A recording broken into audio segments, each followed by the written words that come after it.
Ce qui s'est passé est très grave. On n'a jamais vu autant de violations des droits de la défense dans un procès.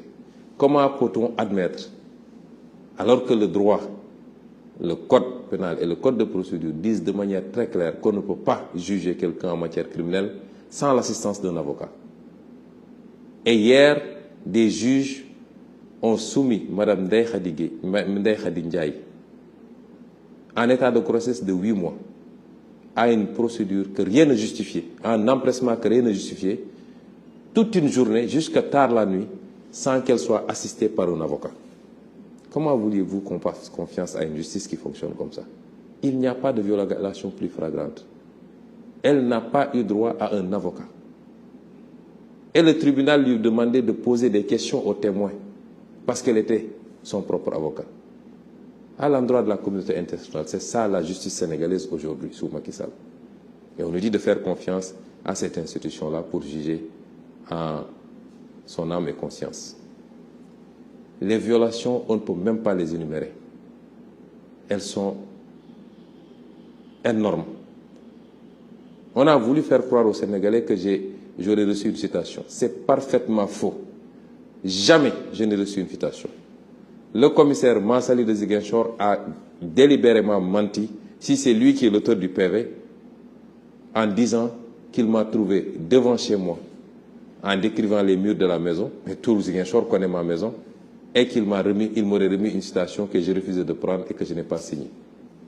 Je jure qu'il a menti. Et, comble de contradiction, on antidate ce document, parce que lui, il a été saisi le 11, au soir. On antidate ce document pour le dater du 11, sous la supervision du commissaire Adramé Sarr de la DIC, et le même commissaire Adramé Sarr établit un autre document pour le 16, donc postérieur à ce document, pour dire qu'il n'a pas pu remettre de convocation à Ousmane Sonko. Un crime n'étant jamais parfait, nous sommes en présence d'un mensonge. Comment aujourd'hui la police de ce pays, et c'est la deuxième fois qu'on m'a fait ça, parce qu'on m'avait fait ça avec le dossier ce faux dossier de diffamation, en se présentant chez moi et en disant qu'un de mes gardes du corps a déchargé alors qu'il n'en était absolument rien. On établit des faux pour essayer de forcer. Et un juge récupère ça, il ne veut pas voir la réalité et dit que Sonko a reçu sa citation. Ensuite, on balance à une certaine presse qui dit que Sonko a reçu une citation. Depuis que j'ai maille à partir avec la justice sur des dossiers fabriqués, jamais mes droits n'ont été respectés. Et aujourd'hui, si on avait une vraie justice, c'est ces comploteurs-là qui auraient dû être poursuivis. Et pourtant, j'ai déposé des plaintes depuis plusieurs mois maintenant. Gageons qu'elles ne seront jamais instruites par cette justice, par ce parquet général complètement pourri, par ceux qui doivent instruire les dossiers. Et c'est ça la réalité du Sénégal aujourd'hui. On nous dit de faire confiance à cette justice. Je suis désolé, je ne ferai jamais confiance en cette justice. Nous sommes en face de dossiers politiques. Et comme disait le président Abdoulaye Wade, un dossier politique ne se gère pas au niveau des prétoires. Et ce qui s'est passé hier le prouve. Depuis quand le tribunal se transforme en une salle de projection pornographique, simplement pour essayer d'atteindre un opposant, sur des faits qui n'existent pas, qui ne sont pas établis. Et c'est pourquoi nous considérons que, et nous continuons à appeler tous les Sénégalais à se mobiliser. Comment est-ce qu'un tribunal peut faire face à une partie civile qui vous étale des mensonges et des contradictions? Les vidéos sont là qui font lésion, où cette partie civile disait détenir des preuves irréfutables sur son téléphone portable. Ni à l'instruction, ni à l'enquête de gendarmerie, encore moins à l'audience, elle n'a pu produire cela. Comment cette partie civile peut dire qu'elle ne connaît pas Mamour Diallo alors qu'il y a une vidéo qui circule où elle dit « c'est moi qui ai enregistré Mamour Diallo parce que je voulais avoir des preuves pour la suite ». Comment cette partie civile peut avoir déclaré avoir été enceinte et 2 ans plus tard, toujours pas de bébé, et devant un juge, elle dit non, c'était juste pour avoir la possibilité de m'échapper. Et enfin, La liste est encore longue. On peut encore sortir. Mais comment une partie civile peut reconnaître devant un juge que les audios qui ont été présentés par un témoin, dans lesquels elle disait nommément elle disait carrément que c'était un complot ourdi par Mamour Diallo, qui lui a promis des choses. À la question, est-ce que vous reconnaissez votre voix dans cet audio-là? Et est-ce que vous les validez? Elle dit oui, mais je le faisais juste pour m'amuser et pour tromper les gens.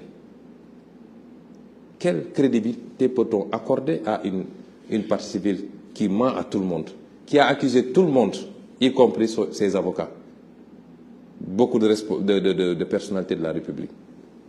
Comment est-ce que la République du Sénégal, la justice sénégalaise peut s'abaisser à ce niveau-là pour dire soi-disant qu'ils organisaient ce procès? Simplement parce qu'il faut atteindre Ousmane Sonko. Voilà là où nous en sommes. Et c'est cela que nous voulions éviter au Sénégal. Parce que le Sénégal ne mérite pas ce spectacle-là. Beaucoup de manipulations depuis hier. Une certaine presse, mais qui ne nous surprend pas, notamment le journal L'Observateur, qui va jusqu'à pervertir les déclarations des témoins, dont les témoins clés. Hier, tous les témoins ont été à décharge. Tous. Et ils sont allés fabriquer un témoin qui n'a été là ni à la phase d'enquête de la gendarmerie, ni à la phase d'instruction. À la dernière minute, lors du procès, on nous sort un témoin que personne ne connaît pour raconter des histoires. Tous les autres témoins ont témoigné à décharge. Et surtout les témoins clés. Parce que dans ce dossier, qui est témoin clé? C'est le gynécologue. C'est celui qui a fait l'enquête préalable. C'est l'employeur. C'est l'autre masseuse. C'est ça les témoins clés. Et tous ces témoins clés ont témoigné à décharge. Pas parce qu'ils veulent être avec Ousmane Sonko, parce que je ne les connaissais pas jusqu'à cette période-là. Et tous sont des proches plutôt de la partie civile. Comment un juge peut, sur un dossier comme ça, imaginer une fraction de seconde aller condamner Ousmane Sonko? Et voilà où on en est. Et c'est pourquoi, malgré toute la manipulation médiatique, le peuple sénégalais n'est pas dupe et comprend ce qui est en train de se passer. Et c'est à ce même peuple sénégalais que je lance un appel. Ils vont chercher toutes sortes de parades pour trouver ne serait-ce qu'un petit prétexte pour essayer de condamner Ousmane Sonko. Ce procès a déjà été fait par le peuple sénégalais. Le président Macky Sall veut nous faire croire que quand il mord, il ne lâche que quand ça coupe. Il ne doit pas avoir plus de détermination que nous. Ou alors on n'aurait pas la vérité avec nous. Il ne doit pas être plus déterminé que nous.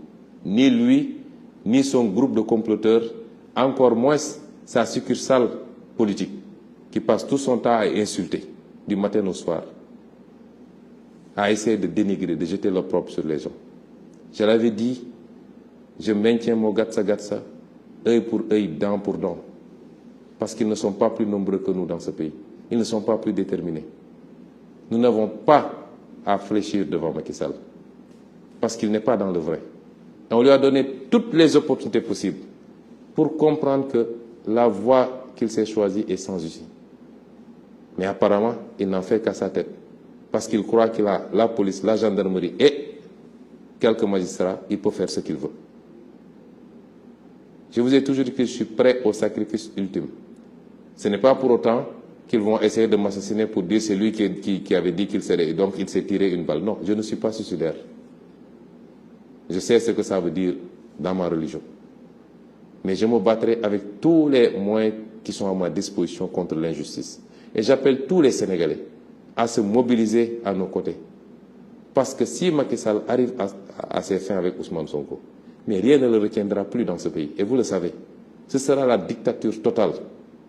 Il avait réussi à se baliser tout un boulevard et c'est au dernier moment qu'il a vu sortir de nulle part un Ousmane Sonko et ça lui a posé un problème.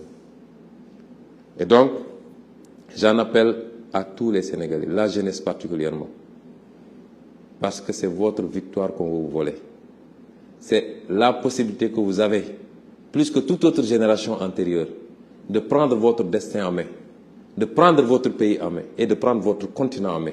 C'est ça qu'on va vous voler. Et c'est le même système qui veut aujourd'hui vous voler ça.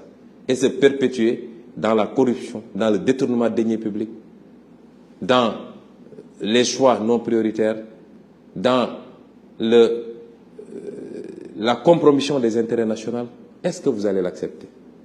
On essaie de vous amadouer. On essaie de prendre soi-disant des influenceurs de partout, etc., pour détourner la jeunesse que vous êtes. Et j'ai conscience que vous êtes aujourd'hui une jeunesse complètement au fait des réalités. Vous avez conscience des enjeux. Et c'est pourquoi j'ai confiance en vous. La jeunesse d'abord, mais toutes les femmes du Sénégal. Parce que quand le pays va mal, les premiers à être fatigués, c'est les femmes. Parce que c'est elles qui gèrent les foyers. Elles ne peuvent pas tourner le dos à la famille. Vous êtes concernés par cette bataille. Les personnes âgées, mais tous les secteurs professionnels et socio-professionnels. Agriculteurs, transporteurs, artisans, marchands ambulants, étudiants, élèves, et j'en passe, enseignants. Vous êtes tous interpellés aujourd'hui. Ce combat est le vôtre avant d'être même celui de Sonko. Je n'en suis qu'un élément. Et notre rôle, c'était de gagner le pari de la conscientisation. Et je pense que vous êtes tous conscients maintenant des enjeux. Nous sommes à 8 mois de la fin de cette première partie de notre parcours. Parce qu'à partir de 2024, s'il plaît à Dieu, nous ouvrons une autre page qui nécessitera l'engagement, la détermination, le patriotisme de chacun et chacune d'entre vous. Ne laissons pas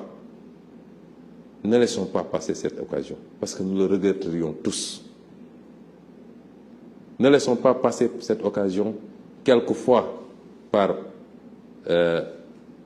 excusez-moi d'un certain nombre de termes que je vais utiliser, quelquefois ça peut être par ignorance pour certains. Pour d'autres, c'est parce qu'on a peur